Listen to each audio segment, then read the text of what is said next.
Continuando nossas exposições sobre o assunto da semiologia filosófica, né, que é um outro ramo de preocupação nossa, é uma preocupação até, é um ramo da filosofia, quando você vai analisar a questão da arte, para quem gosta das artes em sentido geral, como eu gosto, né, e muitos da minha geração gostam da arte, da cultura, né? Atualmente tem muita gente que não gosta da cultura, até governos no mundo que não gostam da cultura. Mas é a semiologia e uma parte mais interessante é da semântica, a questão dos discursos e a questão da análise do discurso denotativo e do discurso conotativo.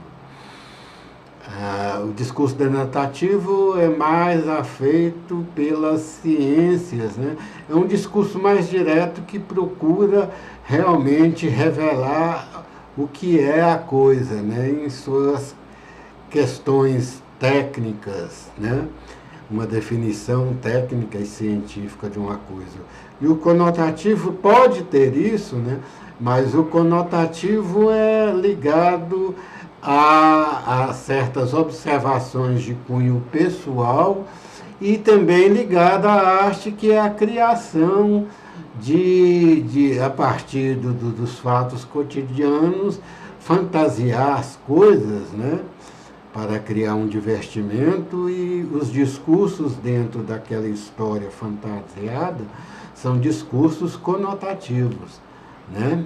Não tem a preocupação de ser científico, apesar de muitas vezes abordar e falar de ciência, né? Tem várias obras literárias importantes em termos científicos, mas essa não é a preocupação principal, é dar uma visão, como diz, uma emotive meaning, né?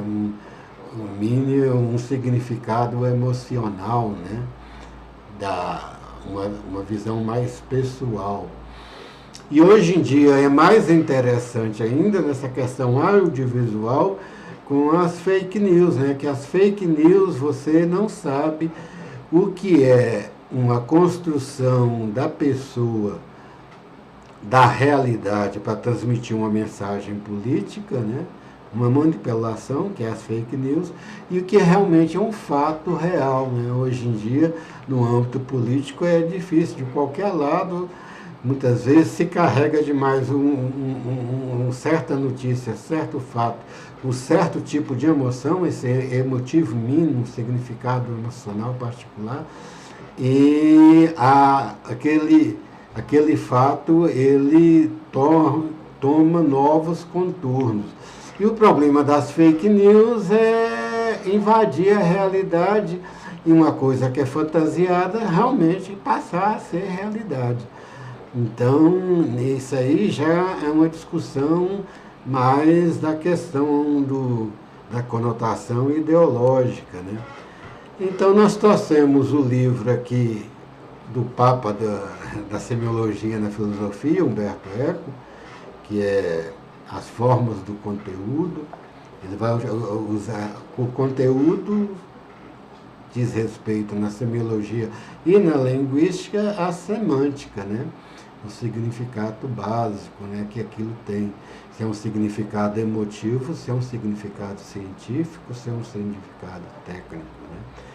E ele nos dá vários tipos de discurso conotativo.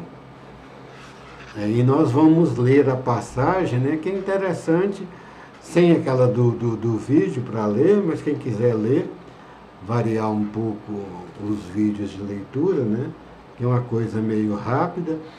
Aí vem conotações com significado definicional.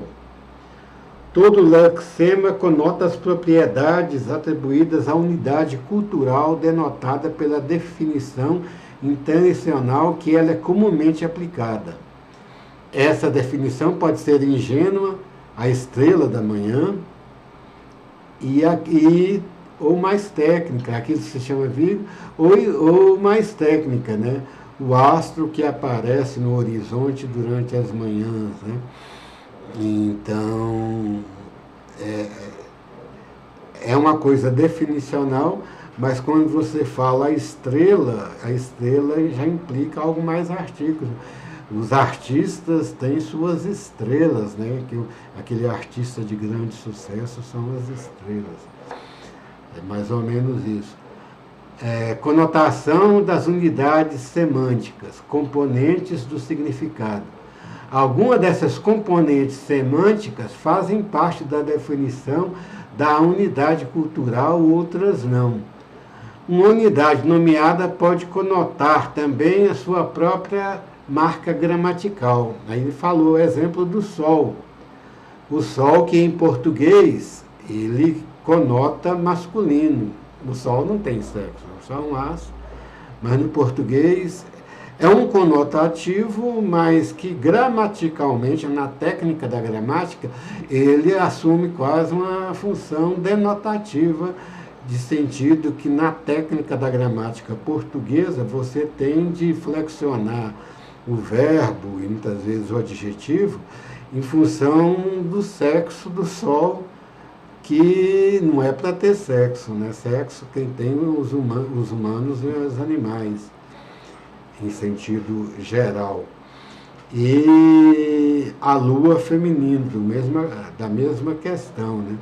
Aí falando, na língua alemã é o inverso, a gente não sabia, né? No alemão o sol é feminino e a lua é masculino. Interessante, né? A gente saber disso. Por isso que é bom culturalmente ler um pouco, né? Para a gente aí fazer a imaginação, como que é o raciocínio daquele povo, né? De dia o trabalho, nem sei assim. Definições ideológicas, essa é mais, ou conotações ideológicas, né? Aqui é conotação dentro de uma perspectiva semiótica.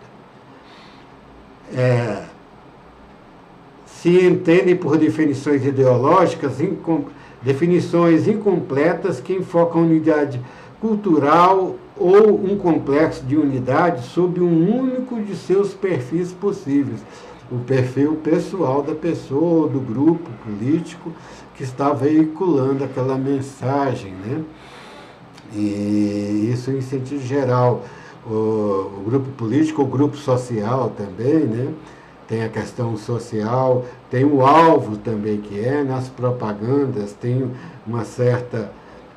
um certo tipo de semântica da frase para se dirigir à classe C, tem outra para a classe A. Ele faz uma divisão, no outro livro dele anterior, Estrutura Ausente, ele faz essa divisão explicando, né, como que é a construção das frases por conta do interesse comercial. Conotações emotivas, emotive meaning, essa é mais ou menos a central, que em nosso ver, embora ele fala que não, mas em nosso ver toda conotação é emotiva.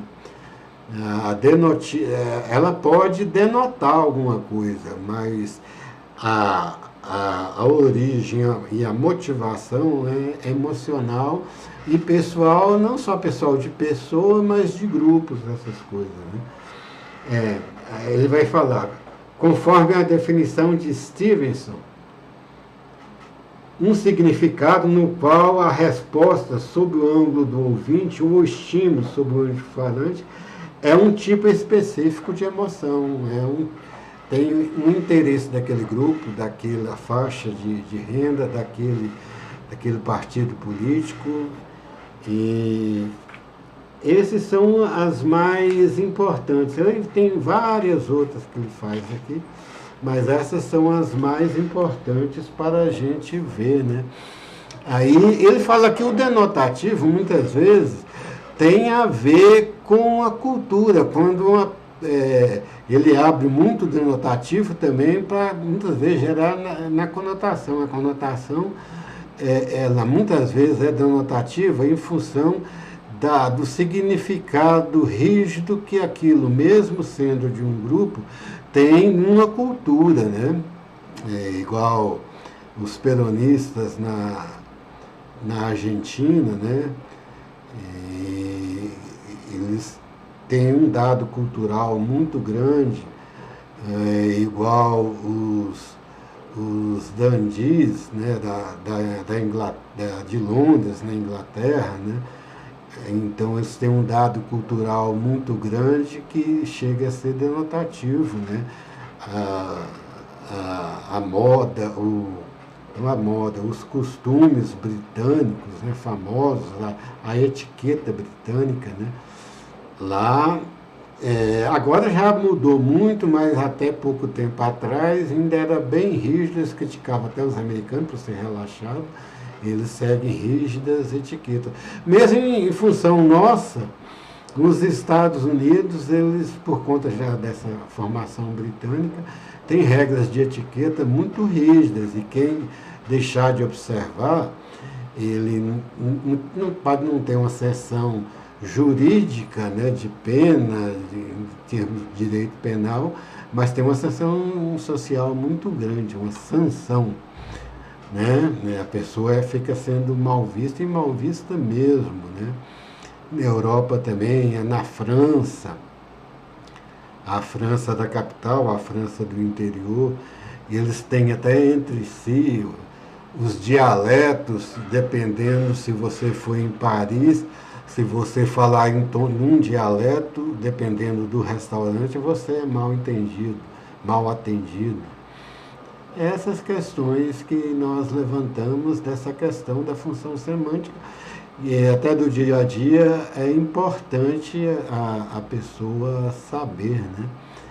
E agora nós vamos continuar no próximo vídeo sobre a aplicação prática. Nós vamos começar numa aplicação prática cultural maior de toda uma sociedade, e depois vamos ver uma menor, né? Hoje nós vamos abordar a questão social e cultural maior de todo o Ocidente. Boa tarde.